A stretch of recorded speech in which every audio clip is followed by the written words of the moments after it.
Hi, I'm James Schillinglaw, and I'm here with Pam Knutson, who's the Senior Director of Compliance at Avalara, and she's also an expert on lodging and travel. And we wanted to ask Pam about the state of the hotel industry today and what it's going to look like in the future post-COVID, and even with all the changes that have been made because of COVID. And you're going to find out about all that and more on Insider Travel Report. Now, first of all, Pam, as we always say, how are you and where are you? Thank you very much. I am great. I am based out of Seattle, Washington. Oh, great. No, I love Seattle and would love to get back out there again, although it's been a while. I think it's been at least a year since I've been out there. I was like a year and a half ago, I went out and checked out some hotels and cruise lines and things like that. But first of all, can you explain what Avalara is and what your role is? Sure. So Avalara is a company that deals basically primarily with transactional tax. So tax that is based on a specific event like a lodging stay or like a purchase of something. So it's very transactionally based. And so we handle the calculation and then the remittance to jurisdictions of transactional taxes. But in the course of that, you also have to take a pretty good look at what the industry is doing and how it's faring during all of this. And that's why we're talking to you, because you study this. Now, let's talk about how the pandemic has affected hotels. How has COVID-19 hit the industry around the country in the past year? So the pandemic took a hard hit on the lodging industry as a whole. Hotels were especially hit hard due to the inevitable close proximity to other guests, in contrast to, for example, short-term rental properties. Right. As we begin to see the light at the end of the tunnel, we expect hotels to gradually return as a competitive choice for lodging for travelers. But the hotel industry in general has had a full year to really think about implementing cleanliness and distance protocols as well as other measures to better assure a safe and enjoyable experience for their guests. Now, obviously, we're in a period now where more Americans are getting vaccinated and the treatments for COVID-19 are becoming more available, and maybe they know what they're doing. Do you believe hotel occupancy will bounce back sort of quickly or gradually as a result of these things? It's probably going to be a little bit more gradual. The vaccine will take some time, obviously, to get fully deployed. And the American Hotel and Lodging Association estimates that only about 50% of all U.S. hotel rooms will remain unoccupied in 2021. So that's a little bit of a gradual bounce back. No, absolutely. And I think that's going for the rest of the industry. Everybody has their predictions. Now, are you seeing more Americans ready to travel? And is that good news for the hotel business? Yeah, Americans are starting to venture out as some of the COVID restrictions are, easing up by various regions. And it's the first step in allowing hotels to reopen their doors and welcome guests. And hotels are slowly starting to see more travelers feel comfortable staying in the traditional lodging choices that we've got. Yeah, well, I know domestic hotels, and look, I'm trying to book some hotels down in Florida, and it's tough. Even in March, this is high season, and some of the places are doing well. I was looking at Key West and the Keys, and boy, I can't get in there. It's kind of crazy, but those areas, I think it's sort of, and we'll talk about that. Maybe selected areas are doing very well. Let's talk a little bit about how the pandemic has changed the way hotels operate. You mentioned briefly about it, the protocols that counter COVID-19 that they have instituted that might just remain a permanent part of the service, if you believe that. Tell us a little bit about that. Yeah, so they're doing things like reducing the number of shared touch points by going digital. They had started out prior to the pandemic with a lot of having the mobile key that you could do via your phone. Okay. And they're just going to expand on that in terms of like having app-based remote controls or accessible QR menus, voice-activated controls, digital concierge services or streamlined payment systems. So they're really starting to look at how can they bring technology and digital options into play more to avoid those touch points. Right. And they've also really started to look at limiting housekeeping in rooms. So there's fewer people coming into a given room during a guest stay, and reduce some of the other staff, including front desk or anything. Mm-hmm. And some of that is as cost-saving measures, and some of it as an exposure measure. Now, do you think those changes will remain permanent in the industry going forward? I think some of them absolutely will. I think a lot of the technology-based ones that will remain. And I think you can think about things that will possibly never come back. If you think about it from a buffet standpoint, Right. there used to be a lot of hotels that had food buffets. That's probably not going to happen anymore. Right. They may have grab and go scenarios, but they're not going to have anything where everybody's sharing the same spoon to get their scrambled eggs, etc. Those will probably continue to do that, to go away and stay away. Well, I do know that having stayed in hotels recently, you have to double check whether you're actually going to get room service, not food service, but actually room makeup, maid service. Yes. And sometimes unless you tell them you want it, they won't give it to you. So that's kind of been a big change for me, even in some of the top luxury hotels. Yes. And they started that again. A lot of the hotels started that before the pandemic as a little bit of an eco-friendly option to say, hey, if you don't want your room cleaned every day, sign up for it. We won't clean it every day. But it's, moving into more of a, hey, we're not doing this because we don't want not only our staff, but our guests exposed to, kind of multiple interactions if we don't need to do so. No, absolutely, and I think some guests obviously are going to not want to have that interaction. Some will, as because I really mess up my hotel room, so I got to get maid service. This is the problem. But yeah, the other thing you mentioned, and then the shift from buffets to grab and go. But how has the pandemic overall affected F&B, food and beverage operations at hotels and resorts? I know one of the challenges is that many, the restaurants still aren't open. It depends on the region. I've been going to hotels in New York where some very 5-star hotels still don't have their restaurant open.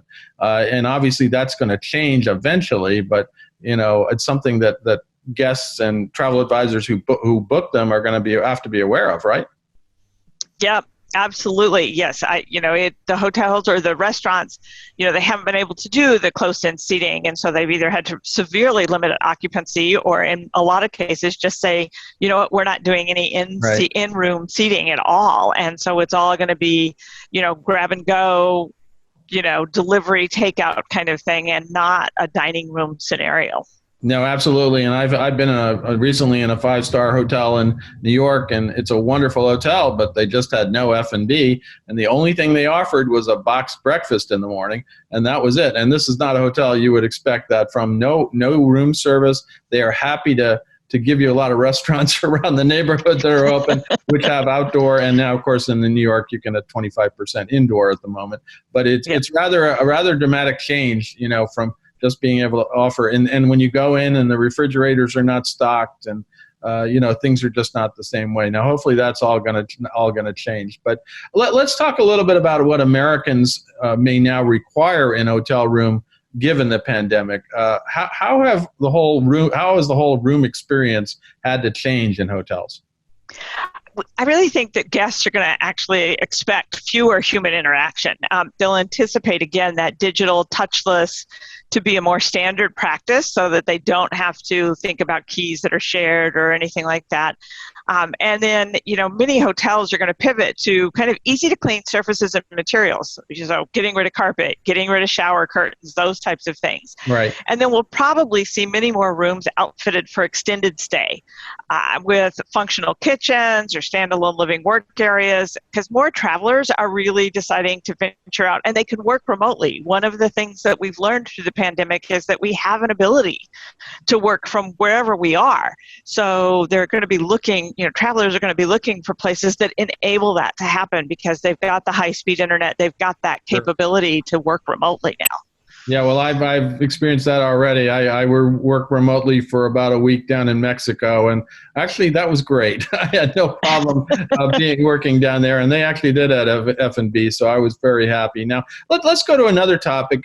How do you think the pandemic has affected hotel rates? Obviously, rates are some of the cheapest I've ever seen, even in the big cities at luxury hotels. And how quickly do you think hotels can start to raise rates without alienating their guests? Or do you think low rates are going to remain for the rest of this year and maybe into 22? Well, rates typically increase and decrease is based on occupancy, so Generally, if occupancy is low, rates tend to be a little bit lower. We'll likely see rates start to increase or start to creep back up when occupancy and travel begins to pick back up.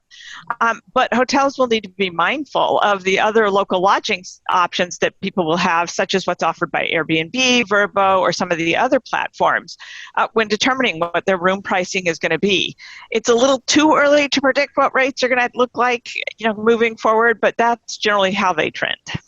No, in fact, I was looking at rates in Florida, and some of the rates for some of the upscale hotels in the Miami area are back to what they were. But that doesn't go everywhere. In New York, hotel rates are crazy low, still, even for 5-star hotels. But now, do you think hotels also, because of all the furloughed and layoffs they've had, the staff has been reduced? Do you think they will continue to lack staff for the foreseeable future after they did all this during the pandemic? When do you think staffing levels will get back to whatever normal is, or the new normal? So, well, obviously hotels had to cut back on the staff during the pandemic, and they'll continue to look at this from the cost saving measure as they look at the recovery and as they look at more guests coming in. I would say you're going to look for a new normal in staffing levels as guests have become accustomed to staying away from others during the pandemic, and hotels kind of rethink those long-term staffing needs to say, what do we actually need based on what guests actually expect and want.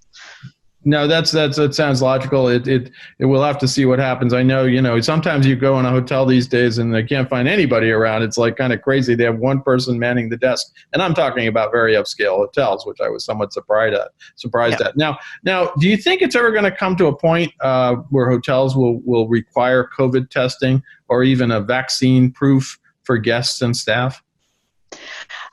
We haven't really seen this as a requirement, although we do know that there's a hotel in Miami that's offering COVID testing as an added security. So, and other properties may offer something similar or look at something similar as an additional amenity or service, but we haven't necessarily seen it as a requirement yet. It's a kind of a tough thing to require. Yeah, well, we know, and recently several cruise lines, not many, but 2 or 3, say they're going to institute vaccine requirements, which has, raised a few eyebrows, at least from the travel advisor community, who are worried about this. On the one hand, they can think their customers are safe, their clients are safe, but on the other hand, not everybody can get a test right away, and maybe there's some people who just won't be able to, not a test, I mean a vaccine. Not everybody can get a vaccine right away, or maybe able to. We'll see what happens because of their medical conditions. Let's talk a little bit about, what other hotel trends have developed in the COVID era, and what will remain as we emerge from the pandemic. Well, one of the actual biggest trends to emerge from 2020, it really does have to do with extended stay. Right. Hotels and inns with kitchens and living areas, with laundry rooms on site, with food were purchased, actually fared the best out of the traditional lodging types. Right.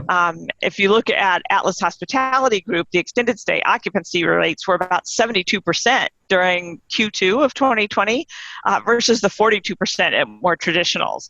Again, people have learned that they can work from any place, so they're going to look for some place that allows them to be in more of a home environment when they're working, rather than just all I have is a bed and kind of quasi a desk sometimes. Right. And compliance changes are also on the horizon. Lodging of all types and categories is going to bounce back, and lodging destinations will all be coming back as well. But they're going to be targeted by really the jurisdictions that have had a huge loss in revenue due to the drop in the lodging industry. And they're going to be looking at that to say, okay, how do we really look at this to determine that we want to, can capitalize on this transactional tax, this lodging tax that it can come in through here from a revenue standpoint. So, in 2021, I could really foresee some of the governments exercising latitude within their control to really seize on the increase in extended stay properties and change taxing parameters. A lot of states say a stay that is over 30 days is no longer a lodging stay. It turns into a little bit more of what's called a long-term stay, and taxes don't go away. You don't have to pay, the nightly tax if you're staying for longer than 30 days in a lot of states. some of those states are going to change that time frame to 60 to 90 days because they want to, so New York is a good example. New York's time frame is 90 days. Right. But most of the states are still in that 30-day, but they'll likely change it to that 60 or 90 days so that they can get more of those lodging taxes throughout it. And then they could also look to determining to beyond length of stay, to determining whether or not to assess hotel or occupancy taxes. They're pass-through taxes, so it would potentially increase the nightly rate for the hotel guests. It's not an expense to the hotel per se. It just changes the total nightly rate a guest ends up paying. But it's a way for the jurisdictions to recoup some of that revenue that they lost so much of in 2020. Well, that's the thing is all these local states and localities will want to get revenue because they're all hurting.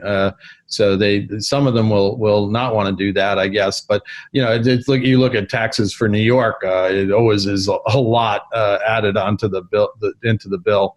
But obviously, a lot of these resorts in other countries, they have basically been offering these work-away programs, these month-long stays for ridiculously low rates. And I'm not sure how they handle the tax implications of that because they also, rely on taxes. Those countries rely on taxes for revenue as well. But we'll have to see how that works. And in fact, one of the things I was going to ask you is do these trends really tend to be regional? They differ by area of the country. Maybe the areas that are recovering better than others, like Florida versus New York, for example. Yeah.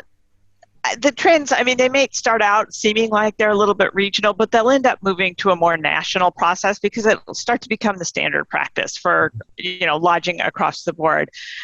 They'll really start to look at it across the board and say, hey, this is kind of just how it works, and so this is what we're going to do.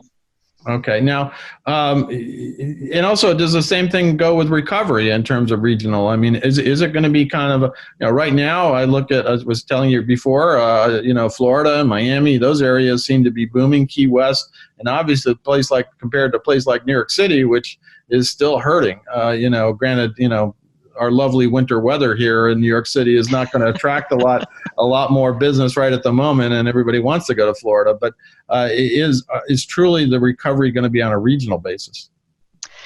Yeah, that really is going to depend on how Americans feel comfortable traveling. As vaccination becomes more widely accessible, as you start to hear about what areas are more highly vaccinated, have gotten more people through it, people start to get a different comfort level in terms of what they're going to happen. We'll start to see travel by car and air take off a little bit more, and the majority of people really do want to travel in 2021. We've all been suffering from a bit of cabin fever. Sure. And people want to get out and they want to do things. So I think a lot of people I think the majority of people do really want to go someplace. So you'll see it start to pick up.